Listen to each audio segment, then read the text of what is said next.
शेतकऱ्यांसाठी 25 ऑगस्ट आज महत्त्वाच्या 15 झटपट ठळक बातम्या। शासकीय मदत हवी तर नोंदणी आवश्यक। 1 लाखावर शेतकऱ्यांची ॲपला ई पीक पेरा नोंदणी, तर 1,05,000 शेतकऱ्यांची नोंदणी यशस्वी। नव्या मुगाची चांदी, मुहूर्ताला मिळाला 11,000वर भाव। बाजार समित्यात मात्र जुन्या मुगाचे दर 7,000वरच कायम।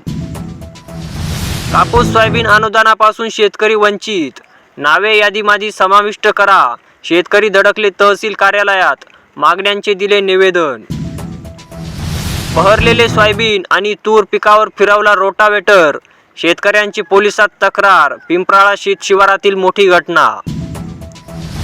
मोफत चला तीर्थदर्शनाला, पसंती अयोध्या वैष्णवी देवीला। मुख्यमंत्री तीर्थदर्शन योजनेअंतर्गत 30,000पर्यंतचा खर्च आता शासन उचलणार।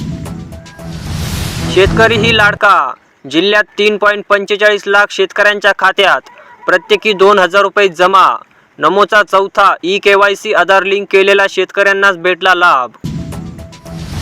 गट सचिव गावोगावी, महात्मा ज्योतिराव फुले शेतकरी कर्जमुक्ती योजना, प्रोत्साहनपर अनुदानाचा लाभ देण्यासाठी 1,500 शेतकऱ्यांची शोधाशोध सरकारमार्फत सुरू।